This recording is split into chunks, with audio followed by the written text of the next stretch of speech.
I'm Krista Rascoe, Associate Professor of English and Humanities at the Northwest Campus, Tarrant County College. Today I am discussing my learning-based project, the PSA project, otherwise known as Public Service Announcement Project. It is the final assignment that I provide my students in my English 1301 courses at the end of the semester because it's designed to assess their synthesis of textual and visual rhetoric. We begin by watching some examples of PSAs on YouTube.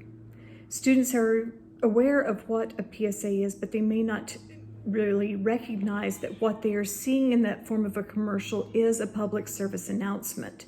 So we look at 5 to 7 examples of public service announcements. We discuss the ins and outs of those examples, such as use of pathos, use of ethos, use of logos, how the creators and filmmakers of that particular PSA incorporate those elements within the PSA, as well as what the overall argument and how well and to what degree did the argument come across to the audience.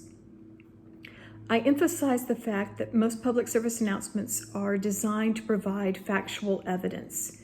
So whenever I distribute the assignment sheet, it is no wonder that one of the very first things that my students do is a research essay.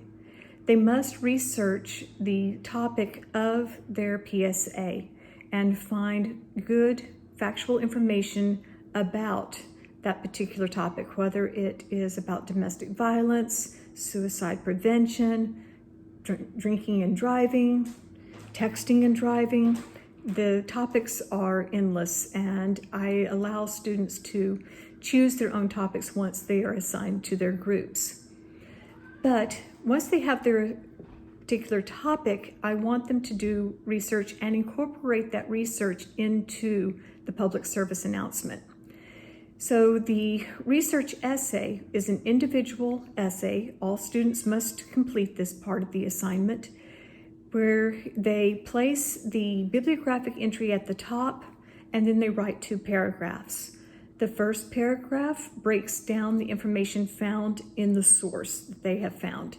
And the second paragraph is a little creative brainstorming paragraph where they discuss how they think that their group could possibly use the information to create their PSA. Essentially, the students in this research essay have created a one-source annotated bibliography. The next assignment that they have is to actually write and put together a preliminary bibliography. When the groups are assigned, I ask the group to assign one person to be the secretary of the group. The secretary receives all of the bibliographic entries from each member of the group, puts together the preliminary bibliography, and is responsible for emailing that preliminary bibliography back out to each individual member of their group. Once the preliminary bibliography is turned in, they then move on to writing the script. In the script, I ask them to make sure that they incorporate various means of reflecting logos, ethos, and pathos into their script, as well as make sure that their argument about the topic that they have chosen for the PSA is actually understood clearly by the audience. Writing the script is more than just writing character names and their dialogue. They actually have to give stage directions in the script, such as camera fades to black, student walks from left side of screen to right side of screen. They have to put together all of the elements of stage direction as well as the speaking portions of the PSA in that particular script. So it's more complex than just a simple, oh, here's the script. After the group writes the script and I approve their script, definitely make sure you approve the script first. I allow the students to go ahead and create their video shoot and develop their video as well as edit it. There are different platforms that my students like to use for video editing. Most students happen to have mobile phones, so they typically will use their mobile phone in order to record the video and edit the video. Some students like to use the Filmmaker app on their MacBooks or their iPhones. I've seen other students use various programs online, such as Screen-O-Matic, to help them do the video. And because the video itself can be no longer than 90 seconds in length, then they can use some of those free online services to create the video. After they have the video, they're required to email me the link so that we can have a big video watching party at the end of the project.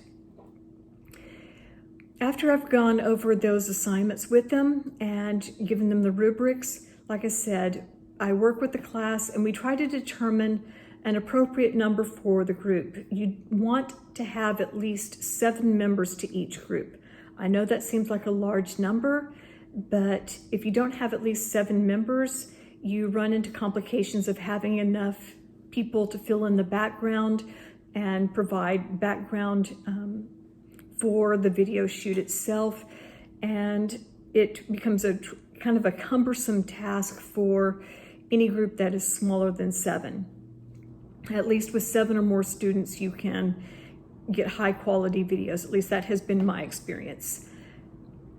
So I asked the students to determine if they want to work as a whole class, in 2 groups or 3 groups, usually 2 to 3 groups at the most, just like I said earlier, so you can have a large number to do the filming, to do the editing, to serve as primary characters in the foreground of the video as well as characters in the background, because the last thing you want is for a small group to have to recruit additional people to kind of fill in the background of the video.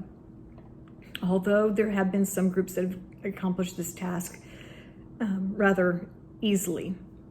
So once we determine the size of the groups, then the students divide into the groups. And as I mentioned earlier, you have a class secretary or a group secretary. You also have a group leader who's responsible for making sure everyone stays on task. You have them select the person who seems to be most competent and most comfortable with video editing and using video editing techniques. And then I field any questions that the group has about the assignments once they are ready to go. At the very end of this project, and it actually has become my final exam, the students must write a reflection essay. In the reflection essay, I asked them to talk about their experiences in working with the project-based learning situation. How did they feel? What did they learn? Pretty much, how did they like working with a group? And it's funny because over the years that I've been doing this particular project, I've had numerous students who were introverts actually say they had apprehensions about working with a group, but by the time they got involved with the group and worked with their peers to produce the PSA, they were excited, they were happy that they actually were drawn out of their shell to complete this particular project. On the last day after they have taken their final and they've submitted their reflection essay, we kind of have a big watch party and we showcase within the class each group's public service announcement. I also kind of field their examples and have them stand up in front of the class and explain how their group came to choose their particular topic, what that topic meant to them, and kind of share some of the elements that they incorporated in their reflection essay before the entire class. And by speaking before the whole class, they get that experience speaking before a large audience, as well as the writing experience that they have to do with their peers. So in a nutshell, this is pretty much the public service announcement project. If you have any questions, feel free to email me, and I'll be glad to share the sheets and the assignment sheets and rubrics that I typically use for this particular project. And I hope that if you decide to implement this particular project in your classroom, that your students will get quite a bit out of it, just as much as my students do. Thank you for your time.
Homelessness amongst us college students is an ever-increasing issue. Those struggling are often too embarrassed or don't know how or where to seek help. But there are ways you can help.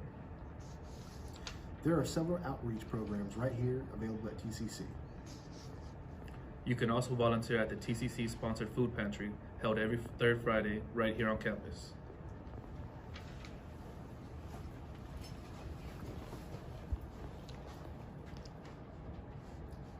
So spread the word and get the help you deserve.